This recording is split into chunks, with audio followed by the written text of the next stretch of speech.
আয়াত ৭৮ ওয়াজাহিদু ফিল্লাহি হাক্কা জিহাদিহ হুয়া জতাবাকুম ওয়ামা জাআলা আলাইকুম ফিদ্দীনি মিন হারাজ মিল্লাতা আবিকুম ইব্রাহিম হুয়া সাম্মাকুমুল মুসলিমিনা মিন ক্বাবলু ওয়াফি হাযা লিয়াকুনা আর-রাসূলু শাহীদান আলাইকুম وتكونوا شهداء على الناس فأقيموا الصلاة وآتوا الزكاة واعتصموا بالله هو مولاكم فنعم المولى ونعم النصير অনুবাদ আর জিহাদ করো আল্লাহর পথে যেভাবে জিহাদ করা উচিত তিনিই তোমাদেরকে মনোনীত করেছেন তিনি দ্বীনের ব্যাপারে তোমাদের উপর কোনো সংকীর্ণতা রাখেননি তোমাদের পিতা ইব্রাহিমের মিল্লাত তিনি আগে তোমাদের নামকরণ করেছেন মুসলিম এবং এই কিতাবেও যাতে রাসূল তোমাদের জন্য সাক্ষীস্বরূপ হন এবং তোমরা সাক্ষীস্বরূপ হও মানুষের জন্য কাজেই তোমরা সালাত কায়েম করো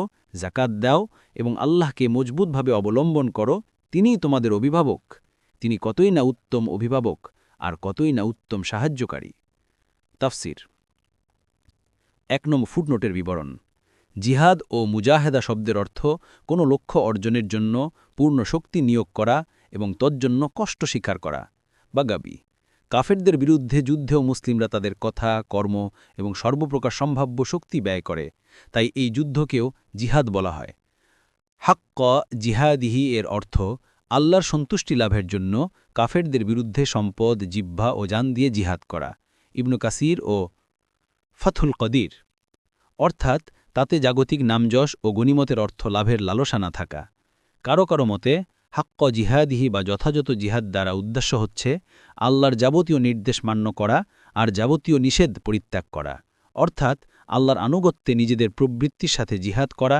এবং নফসকে প্রবৃত্তির দাসত্ব হতে ফিরিয়ে আনা এবং শয়তানের সাথে জিহাদ করবে তার কুমন্ত্রণা ঝেড়ে ফেলে দিয়ে জালিমদের বিরুদ্ধে যুদ্ধ করতে হবে তাদের জুলুমের প্রতিরোধ করে আর কাফেরদের সাথে যুদ্ধ করতে হবে তাদের কুফুরিকে প্রতিহত করে কুর্তুবী কারো কারো মতে হাক্ক জিহাদিহি এর অর্থ জিহাদে পূর্ণ শক্তি ব্যয় করা এবং কোনো তিরস্কারে কর্ণপাত না করা ফাথুল কাদির দাহ্হাক ও মুকাতিল বলেন হাক্ক জিহাদিহি দ্বারা উদ্দেশ্য আল্লাহর জন্য কাজ করা যেমন করা উচিত এবং আল্লাহর ইবাদাত করা যেমন করা উচিত আবদুল্লাহ ইবনু মুবারক বলেন এ স্থলে জিহাদ বলে নিজের প্রবৃত্তি ও অন্যায় কামনাবাসনার বিরুদ্ধে জিহাদ করা বোঝানো হয়েছে বাগভি ২ নম্বর ফুটনোটের বিবরণ ওয়াসিলা ইবনে আসকা রদিয়াল্লাহু আনহু বর্ণনা করেন যে রাসূলুল্লাহ সাল্লাল্লাহু আলাইহি ওয়াসাল্লাম বলেছেন আল্লাহ তাআলা সমগ্র বনি ইসমাইলের মধ্য থেকে কেনানা গোত্রকে মনোনীত করেছেন অতঃপর কেনানার মধ্য থেকে কুরাইশকে অতঃপর কুরাইশের মধ্য থেকে বানি হাশেমকে এবং বানি হাশেমের মধ্য থেকে আমাকে মনোনীত করেছেন মুসলিম ২২৭৬ ৩ নম্বর ফুটনোটের বিবরণ অর্থাৎ আল্লাহ তাআলা এ দিনে তোমাদের উপর কোনো সংকীর্ণতা রাখেননি দিনে সংকীর্ণতা নেই এই বাক্যের তাৎপর্য বিভিন্নভাবে বর্ণিত হয়েছে কোনো মুফাসসির বলেন এর অর্থ এ দিনে এমন কোনো গুনাহ নেই যা তওবা করলে মাফ হয় না এবং আখেরাতের আযাব থেকে নিষ্কৃতি পাওয়ার কোনো উপায় হতে পারে না পূর্ববর্তী উম্মতের অবস্থা এর বিপরীত তাদের মধ্যে এমন কতিপয় গুনাহ ছিল যা তওবা করলেও মাফ হতো না ফাথহুল কাদির কারো কারো নিকট এর অর্থ দিনের মধ্যে এমন কোনো হুকুম নেই যা মানুষকে সমস্যায় নিপতিত করবে বরং এখানে যাবতীয় সংকীর্ণ অবস্থা থেকে উত্তরণের উপায় আছে মূলত ইসলাম সহজ দিন কোনো সুনির্দিষ্ট দিক নয় বরং সর্বদিক দিয়ে ইসলাম সহজ দিন এ দিনে কোনো সংকীর্ণতার অবকাশ নেই আল্লাহ তাআলা এ দিন ইসলামকে কেয়ামত পর্যন্ত সর্বশেষ দিন হিসেবে অবশিষ্ট রাখবেন তাই সর্বসাধারণে উপযোগী করে তিনি এ দিন নির্ধারণ করে দিয়েছেন এই দিনের মধ্যে সংকীর্ণতা না থাকার ব্যাপারে বিভিন্ন পুস্তক রচনা করা হয়েছে উদাহরণস্বরূপ বলা যায় অজুর পানি না পেলে তায়াম্মুমের অনুমতি জমিনের সমস্ত স্থান সালাতের জন্য নির্দিষ্ট করে দেয়া সফর অবস্থায় সালাতের কসর সৌমের জন্য অন্য সময় পূরণ করার অনুমতি ইত্যাদি অন্যতম দেখুন ইবন কাসির ৪ নং ফুটনোটের বিবরণ এখানে প্রশ্ন হতে পারে যে তোমাদের পিতা বলে কাদের বোঝানো হয়েছে কোনো মুফাসসির বলেন এখানে প্রকৃতপক্ষে কুরাইশি মুমিনদেরকে সম্বোধন করা হয়েছে যারা সরাসরি ইব্রাহিম আলাইহিসসালামের বংশধর কুর্তুবী এরপর কুরাইশদের অনুগামী হয়ে সব মুসলিম এই ফজিলতে শামিল হয় যেমন হাদিসে আছে সব মানুষ দ্বীনের ক্ষেত্রে কুরাইশদের অনুগামী মুসলিম কুরাইশদের অনুগামী এবং কাফের কুরাইশদের অনুগামী, মুসনাদে আহমাদ। ১৯ অনুরূপ হাদিস বুখারীতে ৩৪৯৫, মুসলিমে ১৮১৮, ইবনে হিব্বানে ৬২৬৪। কারো মতে এই আয়াতে সব মুসলিমকে সম্বোধন করা হয়েছে। ইব্রাহিম আলাইসাল্লাম তোমাদের দিনের জন্য কোনো সংকীর্ণতা রাখেননি, যেমন তোমাদের পিতার ইব্রাহিম আলাইসাল্লামের মিল্লতে কোনো সংকীর্ণতা ছিল না। তবরি, ইবনে কাসির। অপর অর্থ হচ্ছে, পূর্ববর্তী আয়াতে যে নির্দেশগুলো দেওয়া হয়েছিল, অর্থাৎ রুকু, সিজদা, কল্যাণমূলক কাজ এবং যথাযথ জিহাদ করা, এগুলো ইব্রাহিম আলাইসাল্লামের মিল্লত। এই সমর্থন অন্য আয়াতেও এসেছে। বলুন, আমার রব তো আমাকে সৎ পথে পরিচালিত করেছেন, এটাই সুপ্রতিষ্ঠিত দিন, ইব্রাহিমের মিল্লত, যিনি ছিলেন একনিষ্ঠ এবং তিনি মুশরিকদের অন্তর্ভুক্ত ছিলেন না। সূরা আল আনাম। কারণ রুকু, সিজদা, কল্যাণমূলক কাজ, যথাযথ জিহাদ, এসবই সুপ্রতিষ্ঠিত দিনের অন্তর্ভুক্ত। আদওয়াউল বায়ান। ৫ নং ফুটনোটের বিবরণ। আয়াতের অর্থ হচ্ছে, তোমরা তোমাদের পিতা ইব্রাহিম আলাইসাল্লামের মিল্লতকে আঁকড়ে ধরো। ফাতহুল কাদির।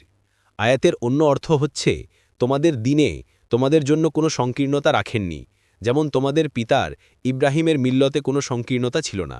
তবরি, ইবনে কাসির।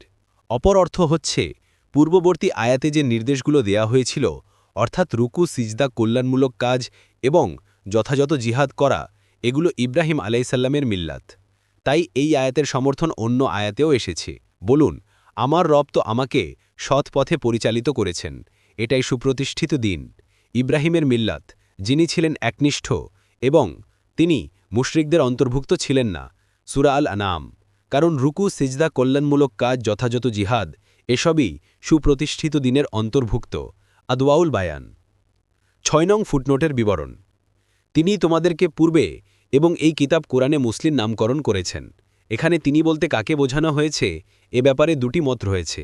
এক, এখানে ইব্রাহিম আলাইসাল্লামকে বোঝানো হয়েছে, অর্থাৎ ইব্রাহিম আলাইসাল্লামই কুরআনের পূর্বে উম্মতে মোহাম্মদী এবং সমগ্র বিশ্বাসী সম্প্রদায়ের জন্য মুসলিম নামকরণ করেছেন।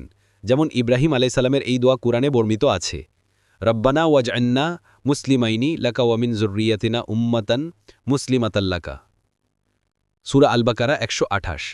কোরআনে মুমিনদের নামকরণ করা হয়েছে মুসলিম, যদিও এই নামকরণকারী প্রত্যক্ষভাবে ইব্রাহিম আলাইসাল্লাম নন, কিন্তু কোরআনের পূর্বে তার এই নামকরণ কোরআনে মুসলিম নামে অভিহিত করার কারণ হয়েছে, তাই এর সম্বন্ধ ইব্রাহিম আলাইসাল্লামের দিকে করে দেওয়া হয়েছে। ২, প্রাধান্যপ্রাপ্ত মত হল, এখানে তিনি বলতে আল্লাহকে বোঝানো হয়েছে, অর্থাৎ আল্লাহই তোমাদেরকে পূর্ববর্তী গ্রন্থসমূহে এবং কোরআনে মুসলিম নামে অভিহিত করেছেন। কুরতুবী। ফাতহুল কাদির। সেই হিসেবে এখানে তোমাদের সম্বোধনটি শুধুমাত্র এ উম্মতের জন্য নির্দিষ্ট, অর্থাৎ এ উম্মতকেই আল্লাহ তাআলা পূর্ববর্তী কিতাব এবং এই কিতাবে মুসলিম হিসেবে নামকরণ করেছেন। এটি এ উম্মতের ওপর আল্লাহর খাস রহমত ও দয়া। দেখুন ইবনে কাসির। ৭ নং ফুটনোটের বিবরণ। অর্থাৎ ওপরে যে খিদমতের কথা বলা হয়েছে, সমগ্র মানবজাতির মধ্য থেকে তোমাদেরকে তা সম্পাদন করার জন্য বাছাই করে নেওয়া হয়েছে। এই বিষয়বস্তুটি কোরআনের বিভিন্ন স্থানে বিভিন্নভাবে বর্ণনা করা হয়েছে। বলা হয়েছে, এভাবেই আমরা তোমাদেরকে এক মধ্যপন্থী জাতিতে পরিণত করেছি, যাতে তোমরা মানবজাতির উপর সাক্ষী হও এবং রাসূল তোমাদের উপর সাক্ষী হতে পারেন। সূরা আল বাকারা ১৪৩ নম্বর আয়াত। এখানে এই কথাটিও জানা দরকার যে সাহাবায়ে কেরামের মর্যাদা যেসব আয়াতের মাধ্যমে প্রকাশিত হয় এবং যেসব আয়াতের মাধ্যমে সাহাবায়ে কেরামের বিরুদ্ধে বিদ্রূপ ও দোষারোপকারীদের ভ্রান্তি প্রমাণিত হয়, এ আয়াতটি সেগুলোর অন্তর্ভুক্ত। এ কথা সুস্পষ্ট যে এ আয়াতে সরাসরি সাহাবায়ে কেরামকে সম্বোধন করা হয়েছে, অন্য লোকদের প্রতি সম্বোধন মূলত তাদেরই মাধ্যমে করা হয়েছে। রাসূলুল্লাহ সাল্লাল্লাহু আলাইহি ওয়াসাল্লামের সাক্ষ্যদানে ব্যাপারে বিভিন্ন হদিসে বিস্তারিতভাবে এসেছে, যার সারমর্ম হল, রাসূলুল্লাহ সাল্লাল্লাহু আলাইহি ওয়াসাল্লাম হাসরের ময়দানে সাক্ষ্য দেবেন যে আমি আল্লাহ তাআলার বিধিবিধান এই উম্মতের কাছে পৌঁছে দিয়েছিলাম। তখন উম্মতে মুহাম্মাদী তা স্বীকার করবে, কিন্তু অন্যান্য নবীগণ যখন এই দাবি করবেন, তখন তাদের উম্মতরা অস্বীকার করে বসবে। তখন উম্মতে মুহাম্মাদী সাক্ষ্য দেবে যে সব নবীগণ নিশ্চিত রূপেই তাদের উম্মতের কাছে আল্লাহ তাআলার বিধানাবলী পৌঁছে দিয়েছিলেন। সংশ্লিষ্ট উম্মতের পক্ষ থেকে তাদের এই সাক্ষ্যের ওপর জেরা করা হবে যে আমাদের জামানায় উম্মতে মুহাম্মাদীর অস্তিত্বই ছিল না, সুতরাং তারা আমাদের ব্যাপারে কী রূপে সাক্ষী হতে পারে। উম্মতে মুহাম্মাদের পক্ষ থেকে জেরার জবাবে বলা হবে, আমরা বিদ্যমান ছিলাম না ঠিকই, কিন্তু আমরা আমাদের রাসূল সাল্লাল্লাহু আলাইহি ওয়াসাল্লামের মুখ থেকে এই কথা শুনেছি, যার সত্যবাদিতায় কোনো সন্দেহ নেই। কাজেই আমরা সাক্ষ্য দিতে পারি। অতঃপর তাদের সাক্ষ্য কবুল করা হবে। এই বিষয়বস্তু বুখারী ইত্যাদি গ্রন্থে আবু সাঈদ খুদরি রাদিয়াল্লাহু আনহু এর হাদিসে বর্ণিত আছে। দেখুন বুখারীর ৩৩39 নম্বর হাদিস। ৮ নং ফুটনোটের বিবরণ।